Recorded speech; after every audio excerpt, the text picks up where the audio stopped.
Welcome back. I am R K Jha from Mahatma Gandhi शिक्षण संस्थान दरभंगा। आज हम इस वीडियो में क्लास 9 का सब्जेक्ट मैथमेटिक्स,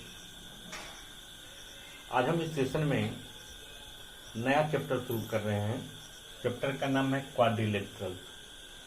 तो क्वाड्रिलेटरल्स में एक्सरसाइज में जाने से पहले हम आज इसका इंट्रोडक्शन और टर्मिनोलॉजी, डिफरेंट टर्म से रिलेटेड बातों को समझेंगे।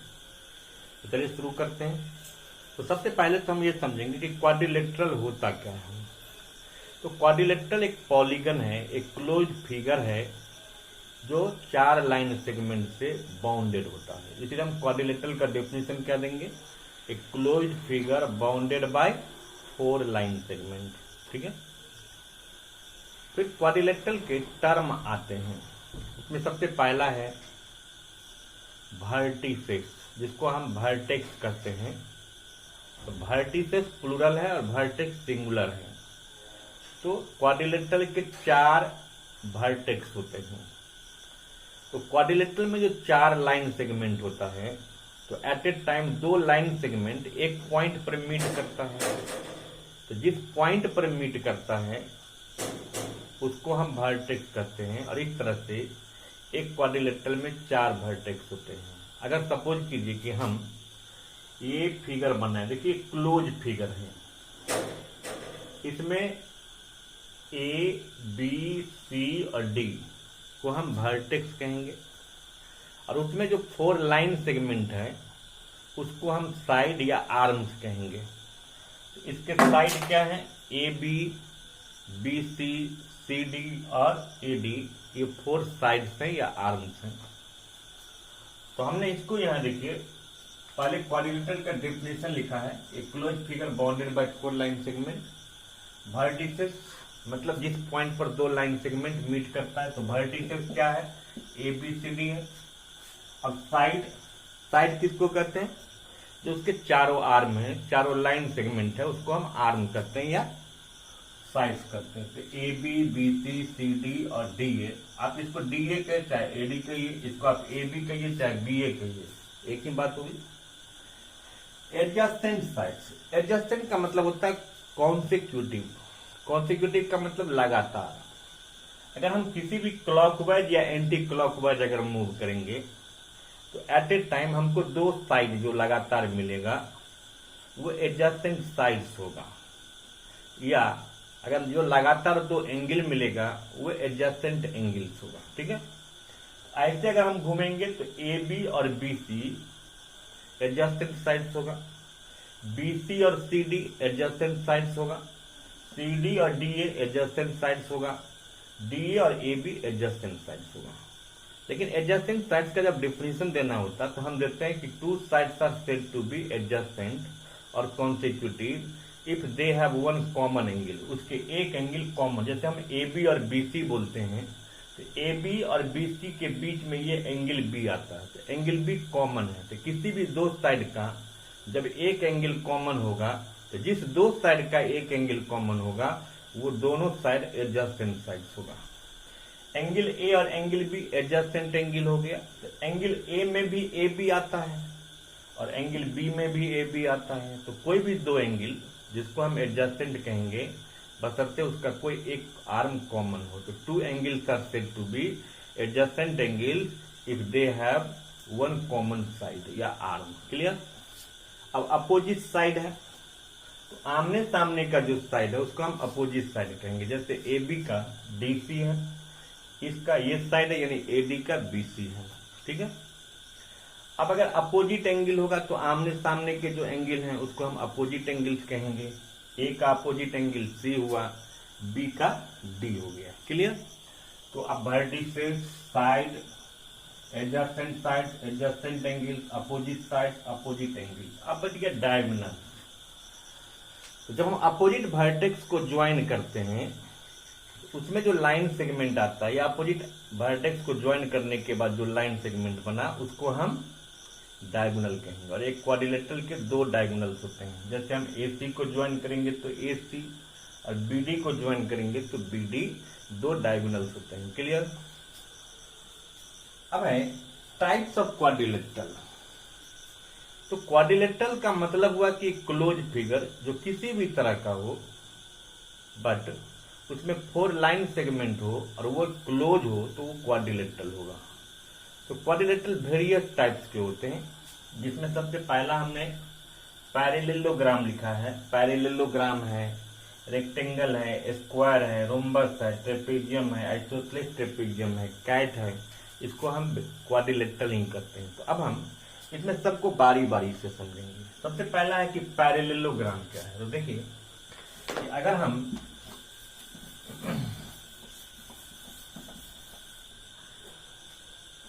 ये एक फिगर बनाते हैं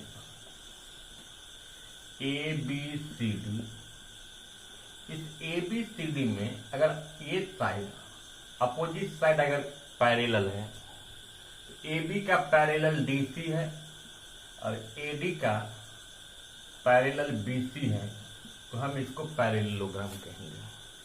तो पैरेललोग्राम का हम डिफिनेशन क्या देंगे कि any quadrilateral in which either pair of opposite sides are parallel. अब यहां से क्या कंक्लूड करना है कि अगर वो पैरेललोग्राम होगा, किसी भी क्वाड्रिलेटरल के opposite sides, each pair of opposite sides अगर पैरेलल होगा तो पैरेललोग्राम तो होगा ही, लेकिन उस पैरेललोग्राम में एक चीज और आपके पास आएगा कि उसके अपोजिट साइड्स इक्वल भी होते हैं। तो पैरेललोग्राम के क्या प्रॉपर्टी है कि अपोजिट साइड्स पैरेलल भी होगा, अपोजिट साइड्स इक्वल भी होगा, साथ साथ ये जो अपोजिट एंगल्स है ये भी इक्वल होगा, और एडजस्टेंट एंगल जो होता है पैरेललोग्राम में उसका सम 180 डिग्री होता है। तो पैरेललोग्राम का हम डिफिनेशन क्या देंगे कि parallelogram is a quadrilateral in which each pair of opposite sides are equal and parallel. और क्या उसका होता है प्रॉपर्टी कि अपोजिट एंगल्स इक्वल होते हैं, और एलाइड एंगल जो होता है, एलाइड मतलब कोई इंटीरियर एंगल, उसके सम या एडजस्टेंट एंगल जो होते हैं उसका सम हमेशा 180 डिग्री होता है। क्लियर। अब है रेक्टेंगल। अगर मान लीजिए हम कोई फिगर बनाए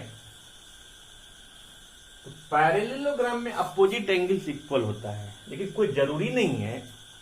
अगर कोई ऐसा पैरेललोग्राम बने जिसका अपोजिट साइड्स इक्वल है और ईच एंगल अगर 90 डिग्री हो जाए,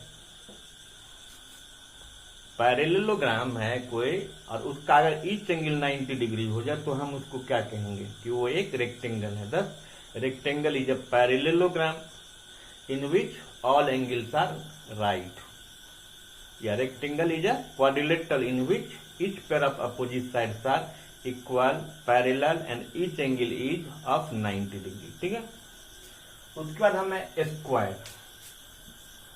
अब स्क्वायर में क्या है कि स्क्वायर भी एक पैरेललोग्राम है, लेकिन स्क्वायर का एक स्पेशल फीचर्स है, इसके ऑल साइड्स इक्वल होते हैं और ईच एंगल 90 डिग्री होता है।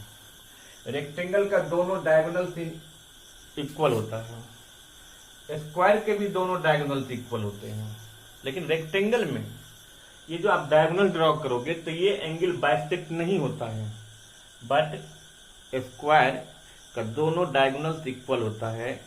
स्क्वायर का डायगोनल्स इस एंगल को डिवाइड कर देता, मतलब 45 कर देगा। साथ साथ स्क्वायर का जो डायगोनल्स होता है वो एक दूसरे को 90 डिग्री पर बाइसेक्ट करता है। ठीक है।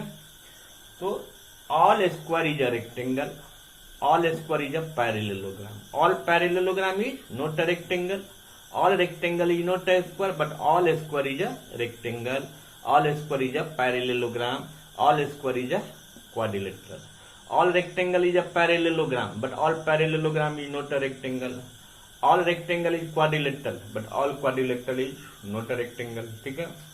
तो स्क्वायर और रेक्टेंगल में जब हमको डिफरेंस बताना होगा तो हम ये कहेंगे कि रेक्टेंगल में बस अपोजिट साइड्स इक्वल होता है और पैरेलल होता है, बट स्क्वायर के ऑल साइड्स इक्वल होते हैं, अपोजिट साइड्स पैरेलल होता है। अगर सिमिलैरिटी बताना होगा तो रेक्टेंगल का भी डायगोनल्स इक्वल होता है, स्क्वायर का भी डायगोनल्स इक्वल होता है। फिर अगर डायगोनल्स के रिस्पेक्ट में डिफरेंस बताना है तो स्क्वायर का डायगोनल्स एक दूसरे को 90 पर बाइसेक्ट करता है, इवन वर्टिकल एंगल को भी बाइसेक्ट करता है, वर्टेक्स के एंगल को, लेकिन रेक्टेंगल के डायगोनल्स एक दूसरे को सिर्फ बाइसेक्ट करते हैं, 90 पर नहीं करेगा, और वो वर्टेक्स के एंगल को डिवाइड भी नहीं करता, मतलब बाइसेक्ट भी नहीं करता है। क्लियर? अब है रोम्बस। अगर मान लीजिए हम कोई रोम्बस बनाना है हमको, तो कोई एक ऐसे पैरेललोग्राम बनाते हैं जिसका ऑल साइड्स इक्वल हो जाए। अगर ऐसा पैरेललोग्राम बनाएंगे जिसका ऑल साइड्स इक्वल हो और डायगोनल्स भी इक्वल हो, तो वो स्क्वायर बन जाएगा। लेकिन कोई ऐसा पैरेललोग्राम जिसका ऑल साइड्स इक्वल हो बट डायगोनल्स अनइक्वल हो, बट वो 90 पर बाइसेक्ट करता हो, तो उसको हम रोम्बस कहेंगे। तो सारा स्क्वायर एक रोम्बस होगा, बट सारे रोम्बस को हम एक स्क्वायर नहीं कहेंगे। रोम्बस एक पैरेललोग्राम है, रोम्बस भी एक क्वाड्रिलेटरल है। अब ट्रेपेजियम। अगर मान लीजिए हम कोई फिगर बनाते हैं इस तरह से, बस एक पेयर, अगर one pair of opposite side parallel हो, उसको ट्रेपेजियम कहेंगे। ठीक है? और पैरेलल साइड के बीच का जो एलाइड एंगल होता है उसका सम हमेशा 180 डिग्री होगा, और बाकी जो दूसरा पेयर होता है वो अनइक्वल होगा।